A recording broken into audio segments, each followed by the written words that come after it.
Ever wondered if all those white wines are really as fancy as they say? I mean, we've all been there. Scrolling down the wine list at a dinner party, pretending to know what we're doing. Well, today we're fixing that.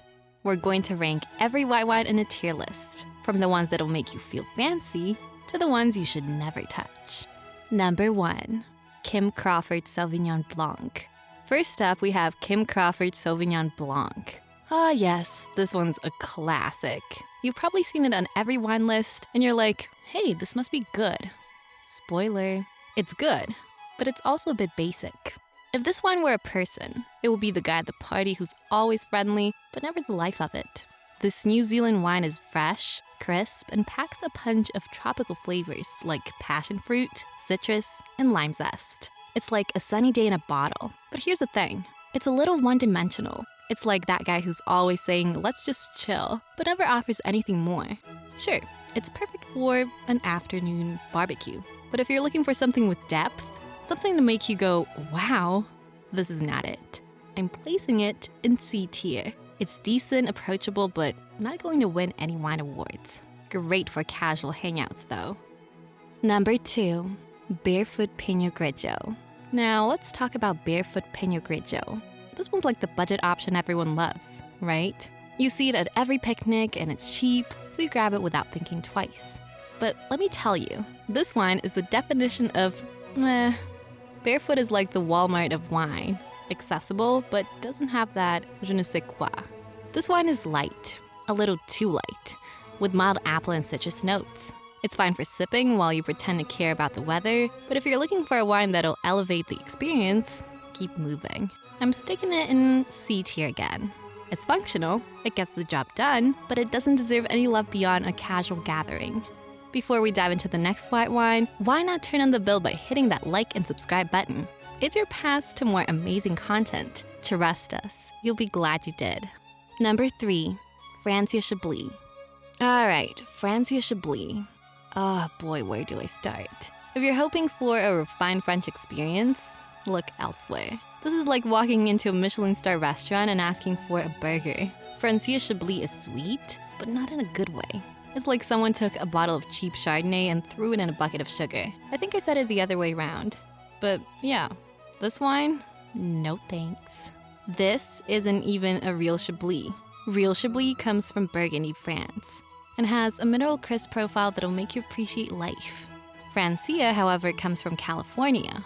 And well, it's like they tried to add sweetness to cover up how bad it really is. It's flat, sugary, and not the sophisticated sip you were hoping for. It's cheap, it's quick, and that's about it. This one's going straight into D tier. Honestly, it should be a crime to call this Chablis. Number 4, Cloudy Bay Sauvignon Blanc. Cloudy Bay Sauvignon Blanc, the easygoing wine. You know, the one who's fresh, crisp, and always got a lime or grapefruit ready to throw in the mix. But here's the catch. It's almost too predictable. I mean, it's like that guy who always orders the same thing at the bar. And you're like, bro, live a little. Made in New Zealand's Marlborough region, where Sauvignon Blanc basically grows in trees, it's easy to see why this wine's a hit. But is it really anything mind-blowing? People love it because it's popular, not because it's reinventing the wheel. Don't get me wrong, it's solid, but let's not pretend it's the crown jewel of white wines. It's in the mid-price range, which is great if you're looking for something reliable. But when you compare it to wines from Bordeaux or Sancerre, Cloudy Bay feels a little pedestrian. So I'm putting it on the B tier. It's good, but not oh my god amazing level. Number 5, Domaine Forêt Puy-Fuisse. Now, if you're after a Chardonnay that screams elegance, this is the one. This one is rich, buttery, and the oak. Oh, the oak is just right. Like a perfectly aged sweater that doesn't smell like mildew. Made in Burgundy, France. Yeah, that's the region where you get your class. This one feels like it was crafted by wine magicians. It's got the balance of acidity that keeps it fresh, even with all that creamy texture. It's the type of wine that makes you feel like you should be eating fancy cheese or a roast chicken. Sure, it's a bit on the expensive side, but for something this balanced, it's worth every penny. So I'm throwing it into the S tier. This is what Burgundy does best. Class in a bottle. Number 6, Yellowtail Chardonnay.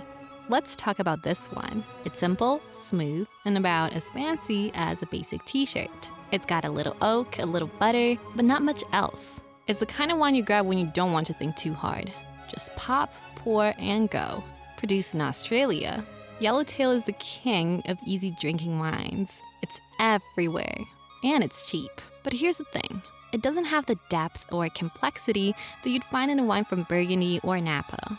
If you're looking for sophistication, keep moving.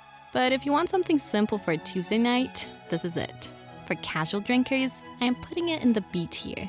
It's good for what it is. A solid, reliable bottle for when you don't want to break the bank. Number 7. Castelli Dei Verical Riserva. This wine is a classic example of Verdicchio, with a full body and crisp acidity that brings it to life. It's got flavors of citrus, a hint of almond, and a bit of minerality, making it both fresh and complex. Imagine a glass of sunshine with a light salty edge, just like the coastal air where it comes from. It's a bit pricier than most whites, but it's worth it. With its depth and ability to age well, this wine only gets better over time. It's perfect with seafood and richer dishes. I'm placing it in the S tier. It's a standout wine that impresses with its balance, complexity, and food pairings. A must-try for anyone who enjoys great wine. Number 8. Verdejo. Verdejo, a crisp white wine from Spain's Rueda region. This wine is light and fresh with bright citrus flavors, green apple, and a touch of herbs. It's like a refreshing breeze on a warm day, perfect for any occasion. Verdejo is affordable and offers great value. Its crisp acidity makes it a perfect match for light salads, grilled fish, or tapas. It's versatile enough to enjoy year-round, whether you're hosting a party or just relaxing solo. I'm placing it in the A tier. While it's not the most complex, it's refreshing and easy to enjoy. A solid choice for any wine lover looking for something light and tasty. Number 9. Carlo Rossi White Zinfandel. Alright, the Carlo Rossi White Zinfandel. This one's from California, and you've probably seen it at every corner store. It's easy to grab, perfect for when you want to drink something, but that doesn't make it good. This wine is way too sweet, like I'm talking candy level sweet. It's like someone made fruit punch and decided to throw in some alcohol for fun. Made from Zinfandel grapes, which are usually used for those bold reds, this one misses the point entirely. It's basically a one-note sugary bomb with no complexity. Sure, it's cheap, but there are way better options at this price point that won't make your teeth hurt from all the sweetness. So where does this one land? F tier, no question. If you want a wine with a little depth, just steer clear of this one. Number 10, Cakebread Cellars Chardonnay, straight from Napa Valley, California, often called the Disneyland of wine regions. This is a well-made wine with a nice balance of crisp acidity and just enough oak to keep you interested. You'll find flavors of apple, citrus, and even a hint of tropical fruit. It's smooth, elegant, and reliable. The catch, though, is that it's a bit on the pricier side. For the price, it doesn't quite deliver the wow factor that makes you feel like you've discovered something truly special. If you're a Chardonnay fan, it's solid, but it's not going to blow your mind. So I'm placing this one in the B tier. It's good, but you might find something more exciting elsewhere. Number 11, Santa Margarita Pinot Grigio. You've seen this bottle at every wedding and party, but does it actually deserve all the attention? It's from Italy's Veneto region, and it's light, crisp, and refreshing. Kind of like that friend who shows up at the party but doesn't really add anything to the vibe. You'll get citrus and green apples, but that's about it. It's basic, but hey, if you just want something easy to sip on, this works. But here's the thing. For what it costs, you can find other wines that give you more flavor and character. This one's just a little meh. So I'm putting this in C tier. Fine for casual drinking, but don't expect it to wow you.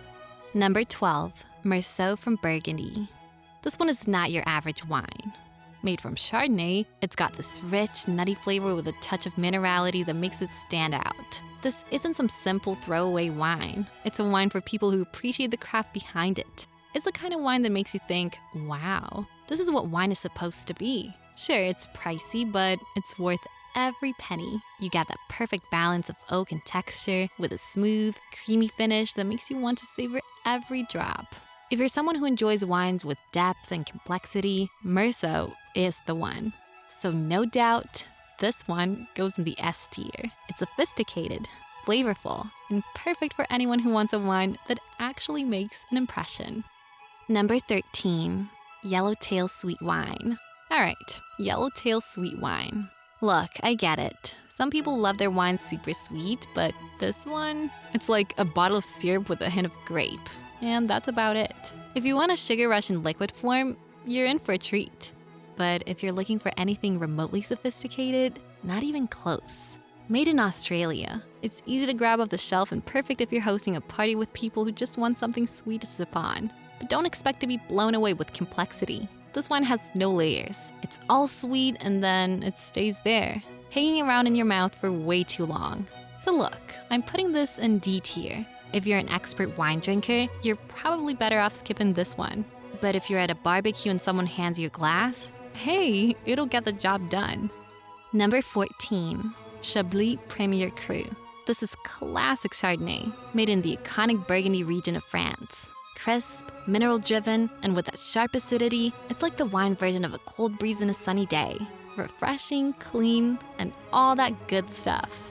But here's the thing, it's good, don't get me wrong, but there's something a bit meh about it. It doesn't have that wow factor like some other Burgundy wines. It's like a solid B student. Consistent, but not making headlines. I'm putting it in B tier. It's fresh, it's clean, it's a perfect companion for seafood. But there are other wines out there that'll knock your socks off a little more. So yeah, it's a good choice. Just not a mind blower. Number 15, Rombauer Vineyard Chardonnay.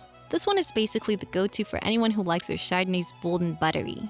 Think tropical fruits like pineapple and mango with a smooth, creamy finish. It's like sipping on a poolside cocktail, but it's become way too popular. Everyone's talking about it. And while it's definitely good, there are other Chardonnays out there that give you more for your buck.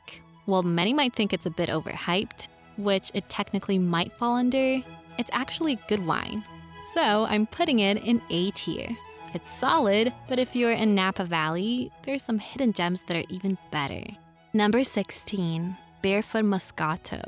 And finally, Barefoot Moscato, hailing from California. I know, you've probably had this at some point. It's sweet, fruity, fuzzy, and practically screaming party. It's like the wine equivalent of a sugary cocktail with a little sparkle. But honestly, if you're after something with depth, complexity, or any form of sophistication, this is not it.